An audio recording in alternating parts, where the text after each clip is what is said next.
Muy buenas tardes, bienvenidos al webinar programado para el día de hoy, miércoles 28 de octubre. El tema que vamos a tratar el día de hoy está relacionado a logística internacional, pero vinculada a su negociación dentro de un contrato internacional.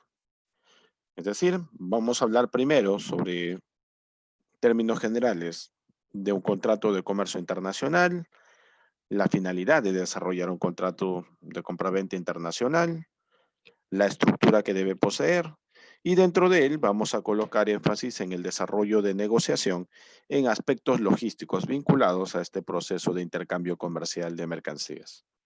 Mi nombre es José Gerardo Podestá, lo voy a acompañar en el desarrollo de este webinar. Para que me conozcan un poco mejor, yo me especializo en el desarrollo de proyectos de emprendimiento e innovación. Actualmente trabajo como consultor independiente y asociado a Camex. Ejerzo la docencia en algunas instituciones licenciadas por la SUNEDU y Ministerio de Educación. Emprendimiento en exportación de cuero vegetal. Soy administrador de empresas de profesión y tengo una segunda carrera en negocios internacionales. Es en base a ello que voy a desarrollar la orientación para el desarrollo de este tema programado para hoy.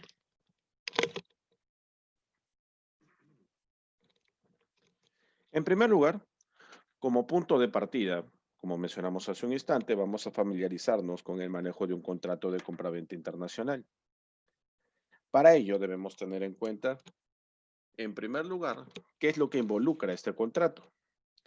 Al ser un contrato de compraventa internacional, esto quiere decir que va a existir un vínculo comercial, va a existir una relación comercial entre al menos dos partes. ¿Ok? Si nos vamos a referir al manejo de un contrato de compraventa internacional, lo primero que debemos tener en cuenta es que este contrato se maneja en base a dos partes. Por un lado podremos tener al consignante y por otro lado al consignatario. Ambos en zonas aduaneras completamente diferentes. Tomando en cuenta el punto hasta el cual se ha llegado en el proceso de integración económica propuesto por la OMC, en la actualidad ya no existen solamente países. Existen países los cuales se han podido unir de manera económica y formar, como en el caso de la Unión Europea, un bloque comercial. De modo tal que estos países dentro de la Unión Europea ya dejan de trabajar en el rubro de comercio internacional como países, pasan a trabajar como un bloque comercial formalmente constituido. Pero, por otro lado, la contraparte de ello vendría a ser China. China es un solo país, pero este solo y único país tiene varios territorios aduaneros, los cuales cobran distintos aranceles y manejan distinta política comercial. Esto quiere decir que dentro de un único país también podemos encontrar diversidad, multiplicidad de aranceles y políticas comerciales, dado que existe dentro de este país un manejo independiente de algunas zonas primarias. Es por eso que en el contexto actual es difícil que podamos hacer mención a país cuando nos referimos a comercio exterior, a comercio internacional o negocios internacionales.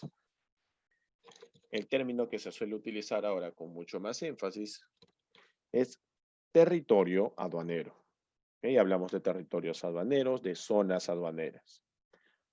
Entonces, retomando un poco la información que vimos hace unos minutos, un contrato de compraventa internacional viene a ser la formalización de dos partes de querer participar del establecimiento de un vínculo comercial. Vínculo comercial en el cual cada una de las partes lleva un interés de por medio. Por un lado, podemos mencionar al consignante y por el otro al consignatario. El consignante tiene la intención de ofertar una mercancía al mercado internacional con la intención de percibir divisas producto de la comercialización de esta oferta exportable.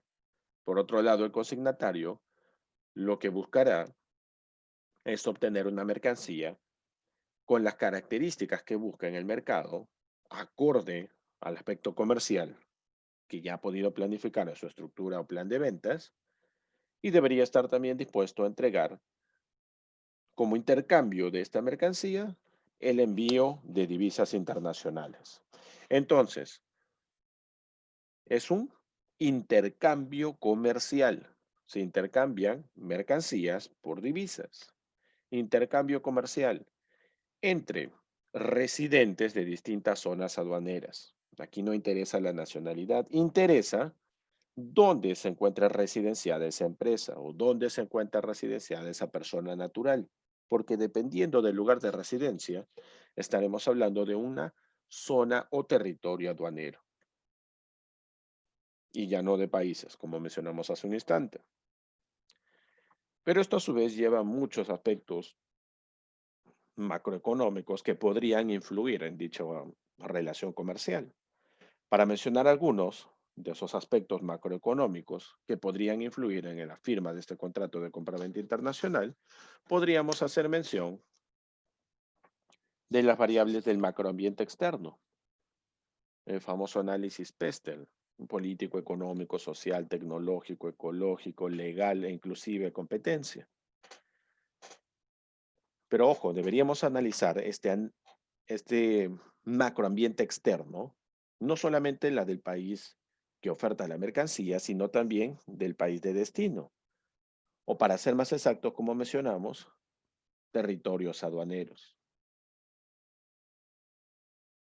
Otro dato que también es importante resaltar aquí es que cuando hablamos de contrato de compraventa internacional, en realidad es cierto que un contrato es bastante funcional, profesional, brinda mayor certeza, certidumbre, un aspecto y marco legal a este vínculo comercial, pero aunque parezca increíble, en el mercado internacional no existe la obligación de utilizar un contrato de compraventa internacional. ¿Qué quiere decir esto? No es necesaria la firma de un contrato de compraventa internacional para poder participar de un intercambio comercial de mercancías, para poder participar del comercio exterior. Existen algunos documentos que tranquilamente podrían reemplazar al contrato de compraventa internacional. El contrato de compraventa internacional, sobre todo, está orientado a ser utilizado por consignantes o consignatarios en las primeras experiencias comerciales. Es decir, cuando recién comienzas a evaluar la metodología de trabajo comercial con tu consignante o con tu consignatario, cuando es una de las primeras experiencias comerciales que van a compartir. Sin embargo, a medida que se va avanzando en este proceso, a medida que se vuelve mucho más frecuente este intercambio comercial, a medida que se fideliza a este consignante consignatario, cabe la posibilidad de que haya mayor flexibilidad, no solamente en las propuestas de cada una de las partes, sino mayor flexibilidad al momento de establecer ese vínculo comercial. Este contrato de compraventa internacional podría ser reemplazado por la simple emisión de una orden de compra por parte del importador y una orden de venta por parte del consignante o exportador.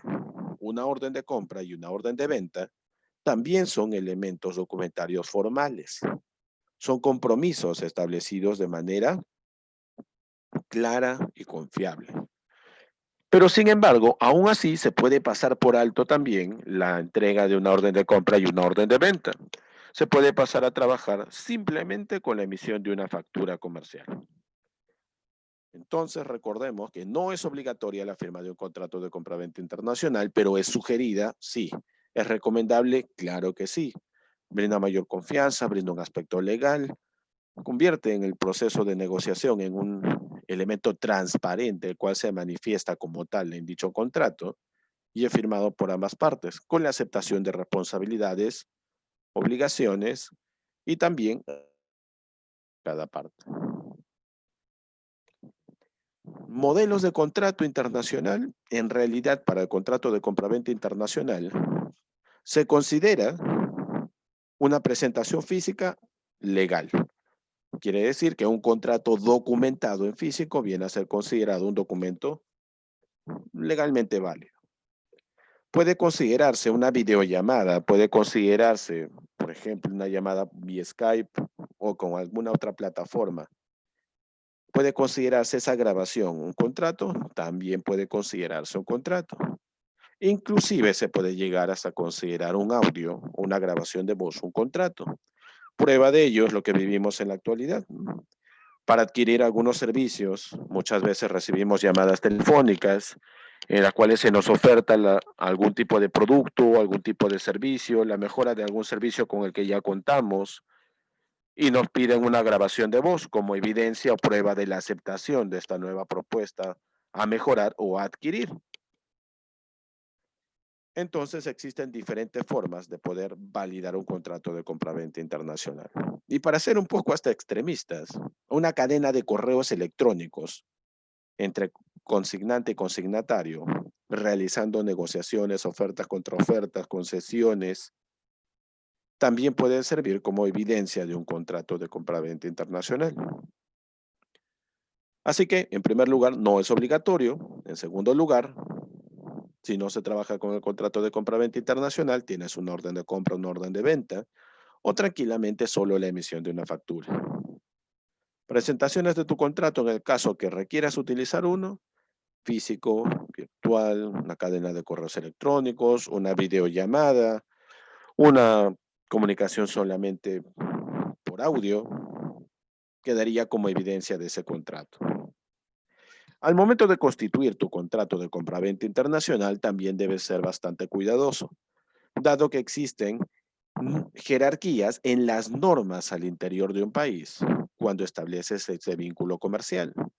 No puede existir ningún tipo de cláusula, indicación o sanción estipulada en ese contrato que vaya en contra o que atente contra la constitución política en este caso, del participante del país del exportador o del importador.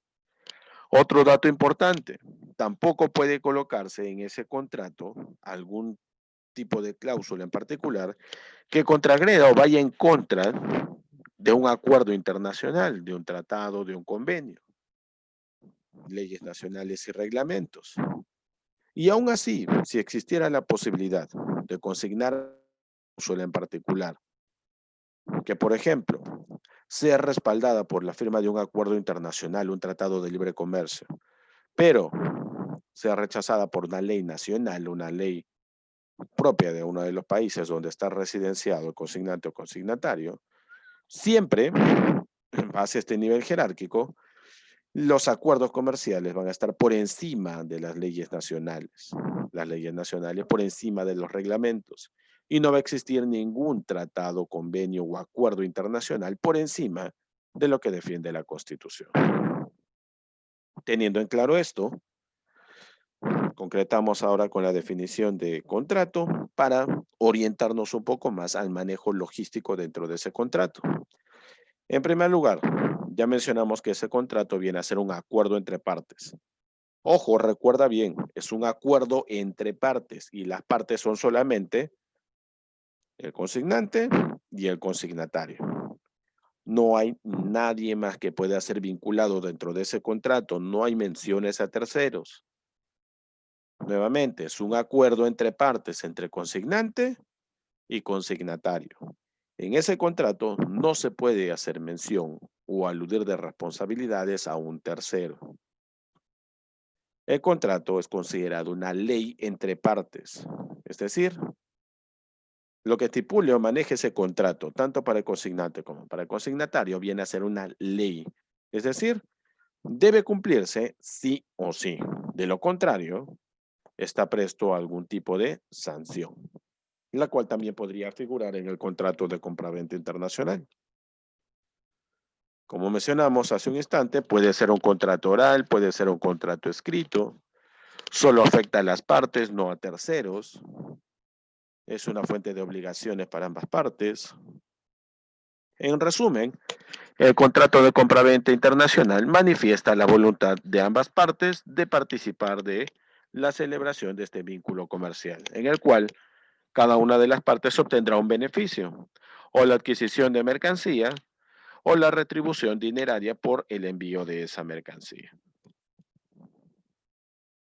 ¿Y por qué hablamos de contrato internacional en cuanto a la forma en la que lo vamos a resolver? Número uno, recuerda también lo siguiente. Los contratos de compraventa internacional, en realidad, tienen algunos formatos base que se deberían tomar en cuenta para el momento de la redacción o la constitución de los mismos. Sin embargo, no existe una única presentación de contrato de compraventa internacional. ¿Ok? No existe un único formato.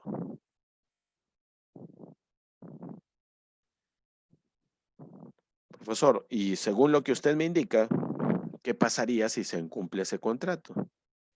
Bueno, si el contrato se incumple, dado que es una ley entre partes, entre consignante y consignatario, una ley entre partes, entre personas jurídicas, por ejemplo, la única forma de resolver ese contrato es ir por dos vías.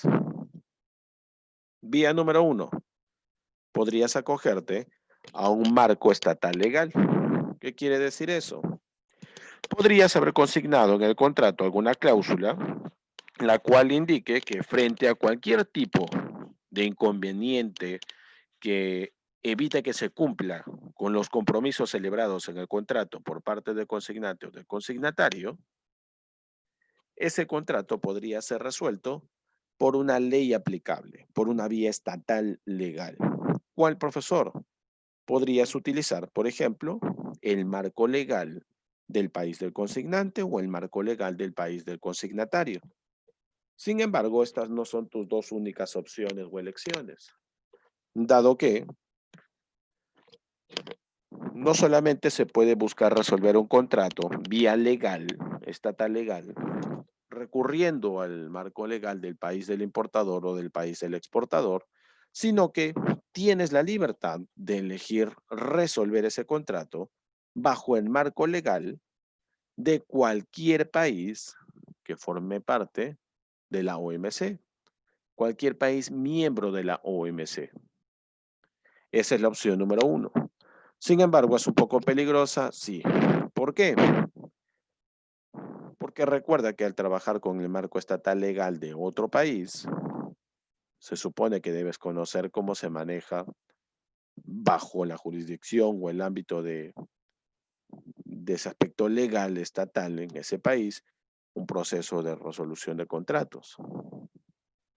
Por ejemplo, aquí en Perú sería muy complicado que resolver su contrato vía marco legal peruano. ¿Por qué?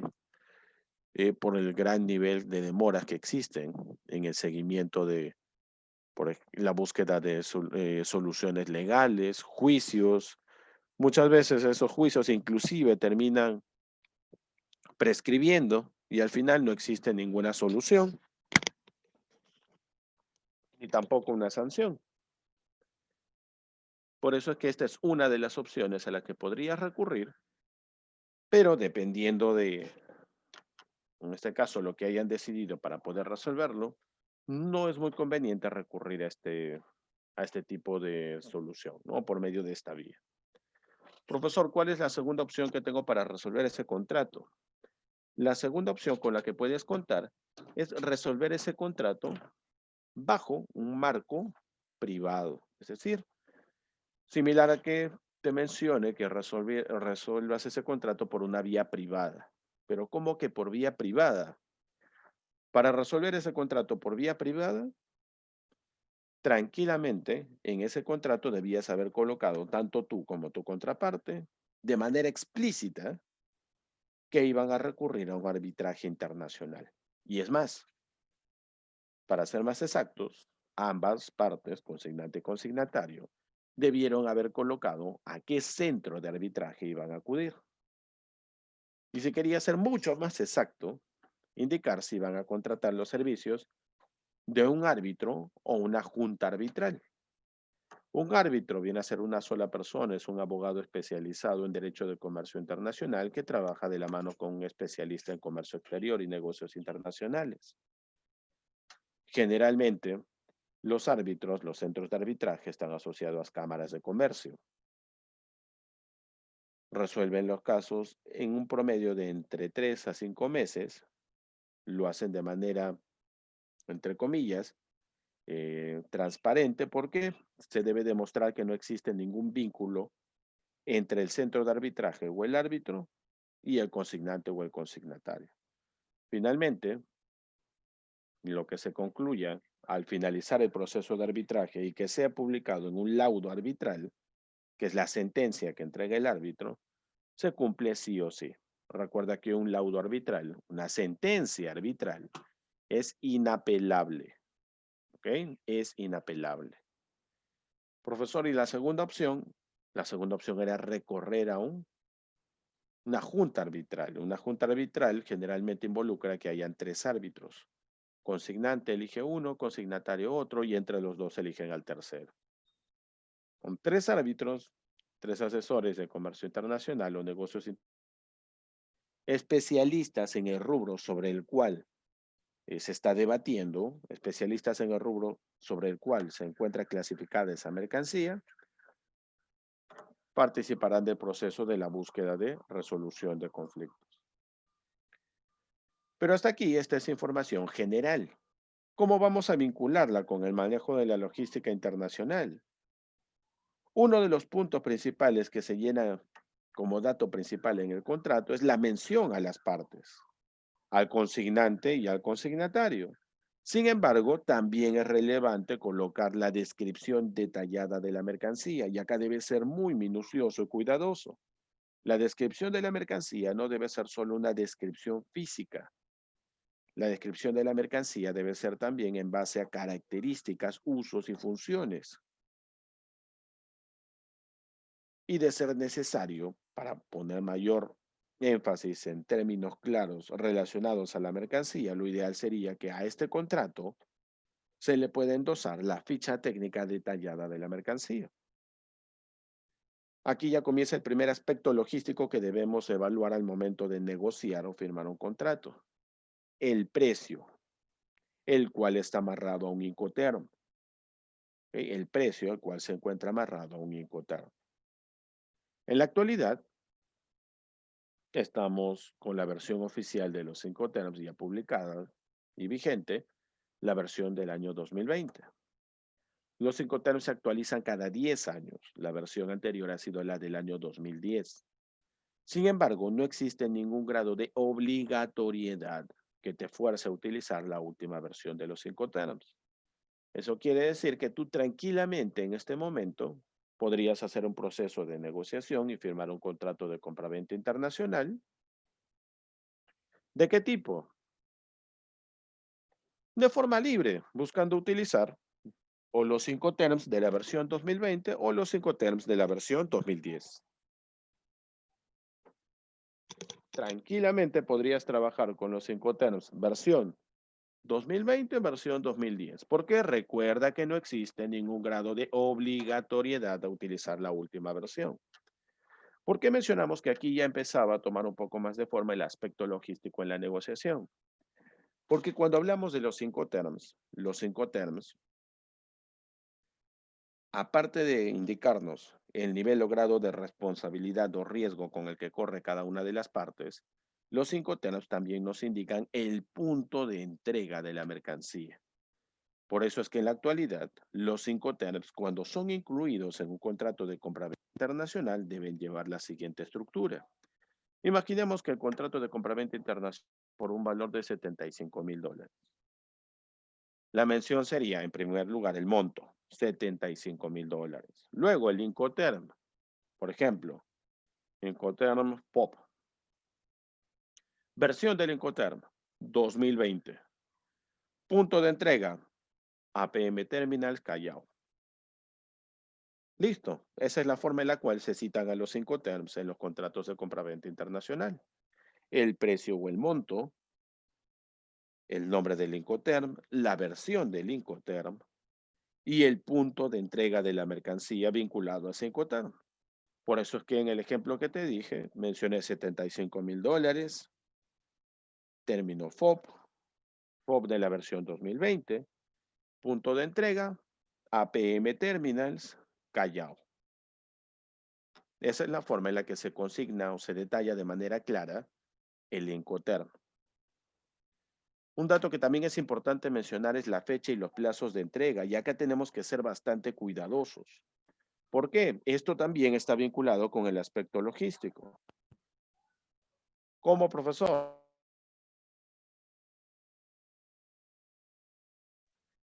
¿Cómo vinculado con el aspecto logístico? ¿De qué forma se conecta el manejo de fecha y plazos de entrega?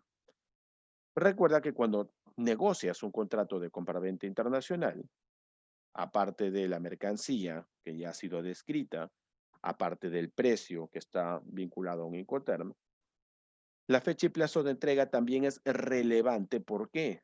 Y acá también debe ser muy cuidadoso en el aspecto logístico, porque depende, número uno, de la vía de transporte elegida, marítima, aéreo o terrestre, depende de la empresa de transporte, depende de la frecuencia de salidas, depende de la cantidad promedio de días de tránsito que se toma cada una de estas empresas de transporte.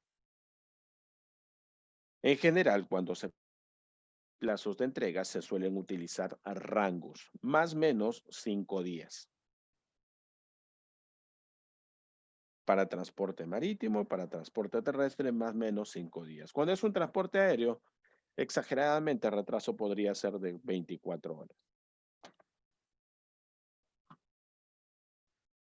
Los documentos anexos que se pueden incluir en ese contrato, por ejemplo, podrías colocar ahí que requieres que el proveedor te envíe sí o sí un certificado de origen, un certificado donde conste que él trabaja bajo normas ISO 14001, probablemente si tu empresa lo requiere,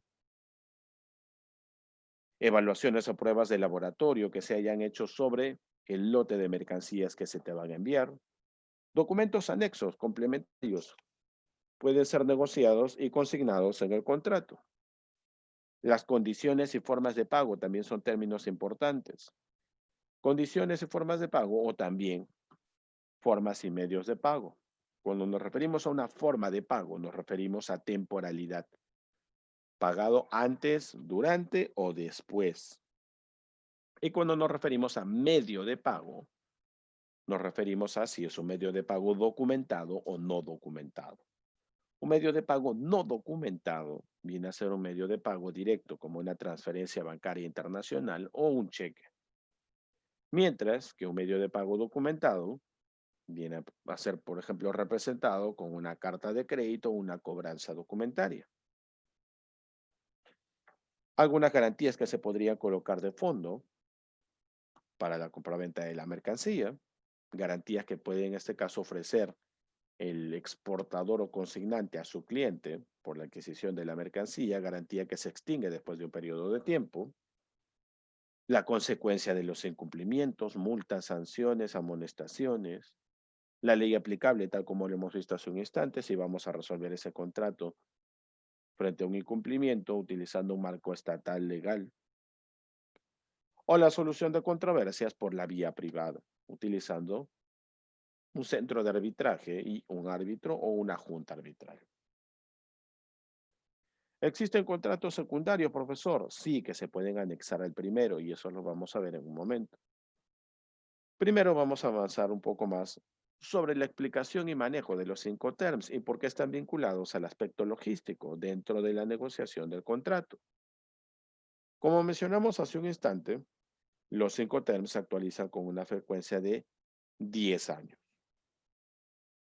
Esa actualización de los Incoterms, hemos dicho que no obliga a utilizar la última versión de los Incoterms a tanto consignantes como consignatarios. Se supone que debe ser la que más se ajusta a la realidad o coyuntura actual a nivel internacional. Sin embargo, existe la libertad de elegir la versión de Incoterms con la que se va a trabajar. ¿Qué tanto han cambiado los Incoterms entre la versión 2010 y 2020? En cuanto a Incoterms como tal, solamente hay uno que ha cambiado, ¿no? El DAM ha cambiado por el DPU. Todos los demás Incoterms se mantienen. En total continuamos con 11 Incoterms, al igual que la versión del año 2010. Sin embargo, recuerda que estos Incoterms vienen en todo caso a señalar el lugar donde el vendedor o exportador entregará la mercancía, el punto de entrega, de transmisión de responsabilidades, no solo de mercancía. Señala las obligaciones, riesgos y responsabilidades de cada una de las partes. Señala cada uno de los costos, dependiendo del Incoterm, claro. y señala ante las autoridades aduaneras la condición de este contrato de compraventa, la condición bajo la cual se firmó ese contrato de compraventa.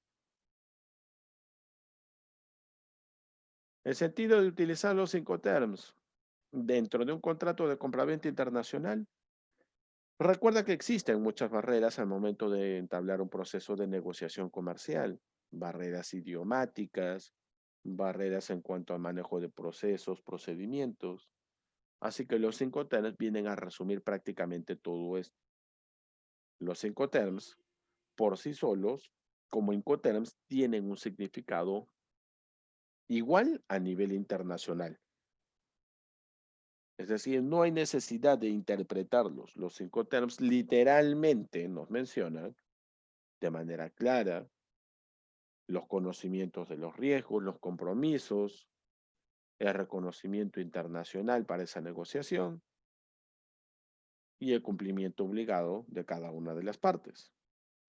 Sin embargo, recuerda, como te mencioné hace un instante, los Incoterms son solamente términos de negociación, ¿ok? Términos de negociación. Los Incoterms no son una ley, los Incoterms no son de uso, entre comillas, obligatorio en base a sus versiones, son solamente recomendaciones, son normas que se utilizan para reducir la inseguridad de un manejo de negociación comercial. El mencionar a un Incoterm ya te ahorró muchísimo en el proceso de negociación, dado que ese Incoterm es conocido de la misma forma, tiene las mismas responsabilidades, obligaciones, cobertura de gastos, etcétera, a nivel internacional. Que mencionar un Incoterm te ahorra muchísimo en cuanto al proceso de negociación. Aparte de ese Incoterm, que está vinculado al proceso logístico dentro del contrato de compraventa internacional, ¿por qué decimos que está vinculado a un proceso logístico o a una gestión logística? Porque los Incoterms, en su versión 2020, al igual que en la versión 2010, se clasifican inicialmente por el medio de transporte. ¿Cómo es esto, profesor? Existen Incoterms que solamente están destinados a utilizarse en el transporte marítimo, como el FASER-FOB, el CFR y el CIF. Y todos los demás Incoterms, LWorks, FCA, CIP, CPT, DAP, DPU y DDP, pueden ser utilizados sin ningún problema bajo cualquier medio de transporte. He ahí de la vinculación del manejo de los Incoterms al aspecto logístico dentro del contrato de compraventa internacional. Otro dato importante que también está vinculado a la logística de comercio internacional. Evaluar los riesgos más frecuentes que ocurren dependiendo del medio de transporte que se utiliza. El medio de transporte que se usa con más frecuencia es el transporte marítimo. Y dentro de ese transporte marítimo, los principales riesgos son el riesgo propio o inherente al transporte por una avería, un hundimiento, una colisión, una explosión, los peligros de la mercadería durante el transporte, pérdida de bultos, quizá bultos enteros, bultos parciales, los fenómenos de la naturaleza, guerra internacional, terrorismo, pandemia como ahora, ruptura de cadena de frío para algún tipo de mercancía en especial y peligros originados por la interferencia humana, ¿no? Como el robo, la piratería, el terrorismo. Estos factores de riesgo están muy vinculados con el medio de transporte que vayas a elegir. Por ejemplo, estos casos que acabamos de ver aquí son los que más se presentan cuando hablamos de transporte marítimo de mercancías. ¿Qué quiere decir? Bajo estas indicaciones, lo que yo debería hacer es contratar un servicio de seguro, una cobertura de seguro para el transporte internacional de mis mercancías. ¿Pero qué hago, profesor? Veo que hay cobertura A, B y C. ¿Cuál voy a utilizar? Depende mucho del medio de transporte que hayas elegido. Por ejemplo, si has elegido un medio de transporte marítimo, ya sabes que es muy frecuente el hecho de que haya un robo, a diferencia de un transporte aéreo. Un transporte aéreo difícilmente vas a encontrar este tipo de inconvenientes, el robo o el hurto.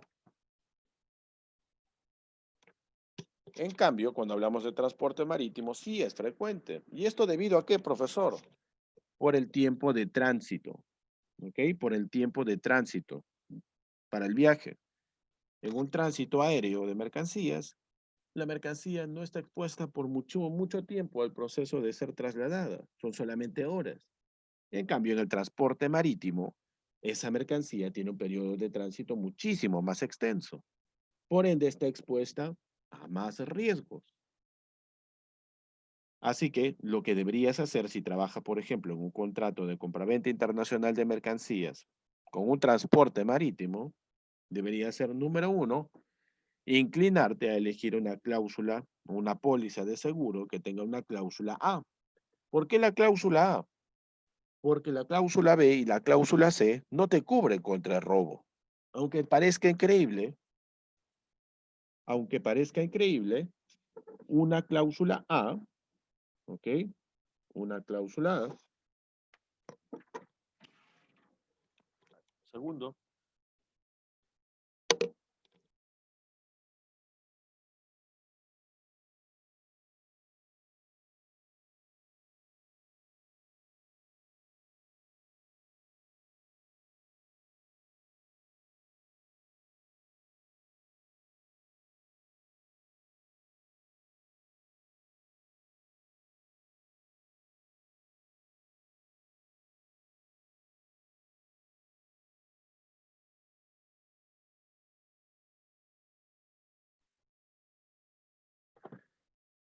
como les decía, lo que es recomendable aquí es, dependiendo del medio de transporte, sí o sí, elegir un nivel de cobertura para tu mercancía.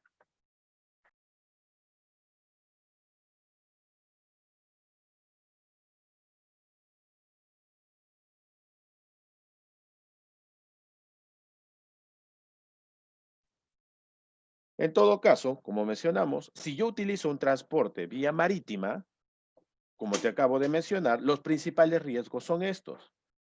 Yo debería tomar en cuenta el nivel de cobertura.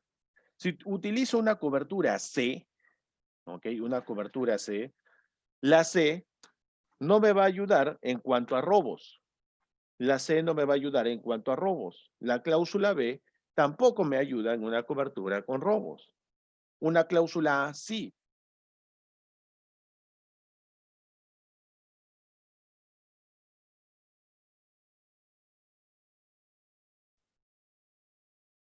Una consulta aquí.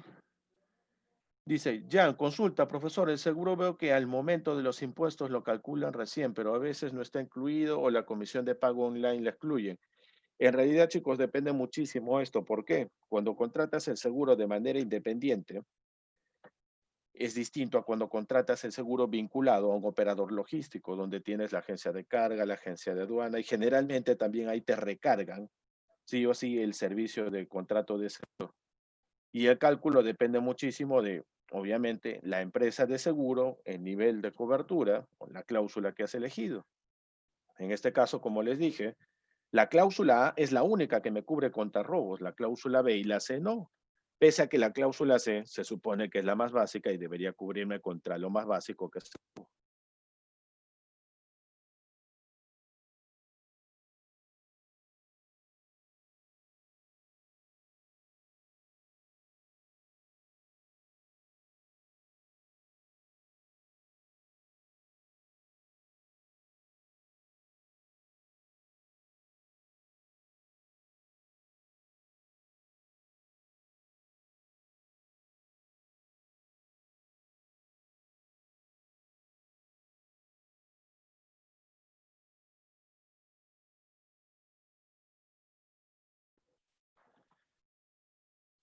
A ver, nuevamente seguimos, creo que sí, sí se escuchó lo de la cobertura de seguro. Seguimos. Otro punto importante que también debemos recordar es que, como mencioné hace un instante, en el aspecto